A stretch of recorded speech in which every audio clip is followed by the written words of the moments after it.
Hello student, मैं आप सभी के साथ Dharmendra TS English knowledge YouTube channel में मैं आप सभी का स्वागत करता हूं। स्टूडेंट, आज के इस वीडियो में हम बात करेंगे ग्रामर का एक ऐसे टॉपिक के बारे में बात करेंगे अभी तक आपको यूट्यूब पे कोई बताया नहीं है, जिसकी हम बात करेंगे। उसका नाम है विस, और विस में आपको सेंटेंस मिलता है। उसमें मैं आपको बताऊंगा क्या पहचान होती है और उसमें किस किस केस का कैसे इंग्लिश में ट्रांसलेट होता है, इन सभी के बारे में आज हम डिस्कस करेंगे।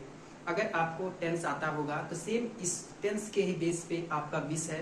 जैसे कि हम सबकी इच्छा होती है, तो ऐसे आपका सेंटेंस भी बनता होगा कि इच्छावाचक, जिसमें इच्छा का बोध होता है, उसी को हम कहते हैं क्या, विस एक्टिव। तो हम विस के बारे में पूरी अच्छी तरह से बात करेंगे और कैसे क्या होता है। आपको कुछ क्वेश्चन स्क्रीन पे दिखाई दे रहे होंगे कि ये सब विस के हैं, ऐसे ही आपको सेंटेंस मिलते हैं बट आप ट्रांसलेट नहीं कर पाते हैं। तो आज हम इन्हीं सभी के बारे में बात करेंगे। तो चलिए स्टूडेंट, हम वीडियो को स्टार्ट करते हैं। विस क्या होता है पहले हम समझेंगे, विस किसे कहते हैं, फिर विस में पहचान क्या होती है, फिर विस के किस किस प्रकार का सेंटेंस मिलता है और कैसे ट्रांसलेट किया जाता है। वन बाय वन करके सबको हम ट्रांसलेट करेंगे। अगर आप चैनल पे नए हैं तो चैनल को लाइक और सब्सक्राइब जरूर करें और इस वीडियो को ज्यादा से ज्यादा शेयर करें। चलिए हम देखते हैं विस एक्टिव। तो अब देखिए हम क्या किए हैं, यहाँ पर लिख लिए हैं विस, और विस मीन्स हिंदी में क्या कहते हैं, इच्छा। विस को हिंदी में कहते हैं इच्छा, ठीक है। और आप सबको अपनी अपनी सबकी इच्छा होती है, और इच्छा में कैसे सेंटेंस पहचानते हैं, कैसे क्या होता है, इन सभी के बारे में अब हम समझते हैं। पहले हम बात करेंगे विस क्या होता है। देखिए विस होता क्या है, विस ऐसे सेंटेंस का बोध कराता है, विस ऐसे सेंटेंस का बोध कराता है जिस वाक्य के अंत में ना है, ना था, ना होगा। अगर इन सभी के बारे में बात होगी तो आपको समझ जाना है कि एक किस केस में आता है, विस के केस में आता है। तो आपको समझ में आ गया होगा कि विस किसे कहते हैं। जैसे विस की डिफिनेशन क्या होती है, ऐसे वाक्य जिसमें इच्छा का बोध होता है, ऐसे वाक्य जिसमें इच्छा का बोध होता है, उसे हम क्या कहते हैं, विस कहते हैं। ठीक है, डिफिनेशन आपको समझ में आ गई होगी। इसके बाद हम देखेंगे विस की पहचान। अब देखिए इसकी पहचान क्या होती है। तो पहचान में आपको समझना है, ये जो पहचान है आपको हमेशा सेंटेंस के लास्ट में मिलेगा, लास्ट में या अंत में मिलेगा। तो देखिए जैसे आपका हो गया ना है, और आपका हो जाएगा ना था, इसके बाद आपका ना होगा। इसके बारे में हम बात करेंगे, ना होगा। अब यहीं से आपको एक चीज समझना है। अब देखिए ये तीन केस बता रहा है। टेंस में जैसे हम पढ़ते थे, टेंस के तीन प्रकार होते हैं, एक प्रेजेंट होता है, एक पास्ट होता है, एक फ्यूचर होता है। तो ऐसे आपका विस के केस में तीन केस मिलेगा। पहला आपको प्रेजेंट टेंस में पढ़ना है, फिर दूसरा आपको पढ़ना है पास्ट टेंस में, इसके बाद तीसरा आपको समझना है फ्यूचर टेंस में, क्योंकि आप सब पढ़ चुके हो और इन सभी की डिफिनेशन भी पढ़ चुके हैं। देखिए ये जो आपका यहाँ पर पहली पहचान है, ये आपको प्रेजेंट में ले जाएगा, और ये आपको पास्ट में ले जाएगा, और ये आपका लास्ट फ्यूचर में ले जाएगा। तो यहाँ तक आपको समझ में आ गया होगा। अब हम बात करते हैं कि प्रेजेंट टेंस क्या होता है, मतलब विस के केस में प्रेजेंट टेंस में कैसे सेंटेंस मिलेंगे और कैसे ट्रांसलेट करना है। इसके बाद हम देखेंगे पास्ट टेंस में कैसे सेंटेंस मिलेंगे और फ्यूचर में कैसे सेंटेंस मिलेंगे। यहाँ तक आप सबको समझ में आ गया होगा। अब हम आगे देखते हैं। अब देखिए विस में हम पहला पार्ट देखेंगे जिसको हम कहते हैं प्रेजेंट टेंस, कि कैसे हम प्रेजेंट टेंस में अगर आपको विस का सेंटेंस मिलेगा तो कैसे ट्रांसलेट किया जाता है, तो इसके बारे में बात करते हैं।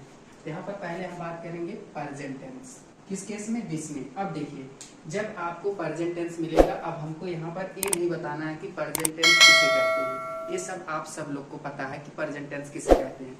तो विस के केस में जब आपको सेंटेंस मिलेगा तो आपको एक चीज ध्यान देना है, पहचान। क्या ध्यान देना है, पहचान। अब पहचान में आपको क्या ध्यान देना है, सभी वाक्य के अंत में आपको क्या मिलेगा, ना मिलेगा, ना है। ये आपकी विस की पहचान होती है। किसकी पहचान होती है, विस की पहचान होती है प्रेजेंट के केस में। अब जितने भी सेंटेंस आपको मिलेंगे, सभी सेंटेंस के अंत में क्या आना चाहिए, ना है, नी है, कुछ भी आना चाहिए। तो आपको हमेशा एक चीज याद रखना है कि जितने भी सेंटेंस आपको बनाना होगा विस के केस में हमेशा सभी वाक्य के अंत में क्या आएगा, ना है। यहां तक क्लियर हो गया होगा। इसके बाद एक चीज बहुत ही इंपॉर्टेंट है, जब आप विस का सेंटेंस बनाओगे, अगर आप डायरेक्ट कोई सब्जेक्ट लेते हो तो आप सेंटेंस को अच्छे से नहीं बना पाओगे। जैसे देखो यहां पर राम जाना है, पहले सेंटेंस को समझना, सेंटेंस तो पढ़ने में ही गलत है। दूसरा, मुझे जाना है। तीसरा सेंटेंस वह है खेलना है। इसी के बाद यहां पर दूसरा सेंटेंस उसे खेलना है। अब आप इन सभी सेंटेंस को पढ़िए। जब आप इन सभी सेंटेंस को पढ़ेंगे तो ए वाला सेंटेंस और ए वाला सेंटेंस यहाँ पर गलत है। जब आप पढ़ोगे तो सेंटेंस का उच्चारण सही से नहीं आएगा। जैसे राम जाना है, ये कौन सा सेंटेंस हुआ, और जैसे हम यहीं पर कह दें मुझे जाना है, तो अब देखो सेंटेंस में और इस सेंटेंस में बहुत अंतर है। इट मीन्स ये सेंटेंस आपका गलत है। कैसे गलत है, अगर आप दिस के केस में डायरेक्ट किसी सब्जेक्ट का नाम लेके बुलाओगे तो आपका सेंटेंस सही अर्थ नहीं देगा। तो आपको करना क्या पड़ेगा, हमेशा सेंटेंस को ऑब्जेक्ट से स्टार्ट करना होगा। किससे स्टार्ट करना होगा, ऑब्जेक्ट से। तो ये देखिए आपका ऑब्जेक्ट है, ये दोनों आपका ऑब्जेक्ट है, जो आपका दोनों सेंटेंस सही है। ठीक है, तो अब आपको याद रखना है जितने भी सेंटेंस बनाना होगा सब सेंटेंस किससे स्टार्ट होंगे, ऑब्जेक्ट से। और जब हम ट्रांसलेट करेंगे तो कुछ लोग को तो याद होगा कि मुझे की इंग्लिश होती है मी, बट आपको मी नहीं लिखना है। आप सब पीछे पढ़ चुके हैं, टेंस में भी पढ़ चुके होंगे। जब भी किसी सेंटेंस का हम ट्रांसलेट करते हैं तो वो सब्जेक्ट से स्टार्ट होता है। तो हम क्या करेंगे, मी का सब्जेक्टिव केस लिखेंगे। बात समझ में आ रही है ना। तो यहाँ तक आपको सेंटेंस समझ में आ गया होगा। अब ये देखिए, अब हम बात करते हैं वन बाय वन करके सेंटेंस को और कैसे ट्रांसलेट करना है। यहाँ तक आपको समझ में आ गया होगा। इसके बाद एक बहुत ही इंपॉर्टेंट चीज है, जो आपको वर्ब लगाना है। अब आपको जो वर्ब लगाना है यहाँ पर, अब यहाँ पर वर्ब की कौन सी फॉर्म यूज करेंगे, हमेशा एक चीज रट लो, विस के केस में हमेशा आप क्या करोगे, वर्ब की फर्स्ट फॉर्म का यूज करोगे। कौन सी वर्ब यूज करोगे, फर्स्ट फॉर्म यूज करोगे। यहां पर हम ऑलवेज यूज फर्स्ट फॉर्म। ठीक है, हमेशा हम क्या करेंगे, वर्ब की फर्स्ट फॉर्म का यूज करेंगे। यहां तक क्लियर होगा। इसके बाद एक चीज है helping verb, it's very important. अब हेल्पिंग वर्ब हम कौन सी यहाँ पर यूज करेंगे, हेल्पिंग वर्ब में आपको जो आप प्रेजेंट टेंस में जो आपका सेकंड पार्ट था उसी की हेल्पिंग वर्ब यूज करना है। यहाँ पर हम क्या करेंगे, इज करेंगे, एम करेंगे, आर। क्लियर है। अब आपको समझना है इज का प्रयोग कहाँ होता है, एम का प्रयोग कहाँ होता है, आर का प्रयोग कहाँ होता है। देखिए मैं आपको पीछे बता भी चुका हूं। इज का प्रयोग कहाँ होता है, सिंगुलर सब्जेक्ट के साथ, और एम का प्रयोग कहाँ होता है, ओनली आई के साथ, और आर का प्रयोग कहाँ होता है, प्लूरल सब्जेक्ट के साथ। अब एक चीज और है, जब आप यहाँ इसका प्रयोग करोगे, यहाँ पर आपको वर्ब की फर्स्ट फॉर्म यूज करना है, बट हम जानते हैं कॉन्टिन्यूअस में वर्ब की फोर्थ फॉर्म लगती है। तो इसके लिए हमको क्या करना पड़ता है, और इसके लिए क्या करना पड़ता है, यहाँ पर +2 का यूज करते हैं। ये अब जाके आपका पूरा कंप्लीट हुई हेल्पिंग वर्ब किस केस का, विस एक्टिव का। यहाँ तक क्लियर हो गया होगा। अब हम क्या करेंगे, यहाँ से रूल बना लेते हैं जो आपको सभी सेंटेंस अभी मिलेंगे, जैसे इंट्रोगेटिव, अफर्मेटिव, निगेटिव, इन सभी सेंटेंस को आपको ट्रांसलेट करना है। तो चलिए हम क्या करते हैं, साथ में सेंटेंस लिखेंगे और प्लस में रूल लिखेंगे। तो यहाँ तक आपको क्लियर हो गया होगा कि विस के केस में जब हम प्रेजेंट पढ़ते हैं तो हमको क्या क्या याद रखना है, आपको पहचान याद रखना है, वर्ब याद करना है और हेल्पिंग वर्ब याद करना है। तो आप अगर एक बार टेंस पढ़ लिए होंगे तो आपको यहाँ पर कोई प्रॉब्लम नहीं होगी। बस आपको यहाँ पर ये चीज ध्यान देना। ठीक है, अब हम आगे देखते हैं। अब देखिए, जैसे हम बात करेंगे अफर्मेटिव सेंटेंस, तो अफर्मेटिव सेंटेंस का रूल क्या होता है विस के केस में, तो पहले आपको क्या करना पड़ेगा, सब्जेक्ट लिखना होगा प्लस, इसके बाद हेल्पिंग वर्ब जो मैं अभी आपको पीछे बताया हूँ प्लस, वर्ब की फर्स्ट फॉर्म और प्लस ऑब्जेक्ट। ये हो गया आपका किसका रूल, अफर्मेटिव का। फिर ऐसे आपका दूसरे सेंटेंस का हो जाएगा निगेटिव का। तो निगेटिव सेंटेंस का क्या रूल होगा, subject plus is, am, are plus not, इसके बाद आपको टू लगाना है, प्लस वर्ब की first form plus object. Clear है। इसके बाद हम क्या करेंगे, जब हम इंट्रोगेटिव की बात करेंगे, जब हम इंट्रोगेटिव सेंटेंस की बात करेंगे तो इस हेल्पिंग वर्ब को पहले कर देंगे, is, am, are plus subject plus to, verb की first form plus object, last में क्वेश्चन मार्क। फिर जैसे आपको इंट्रोगेटिव प्लस निगेटिव सेंटेंस मिलेगा,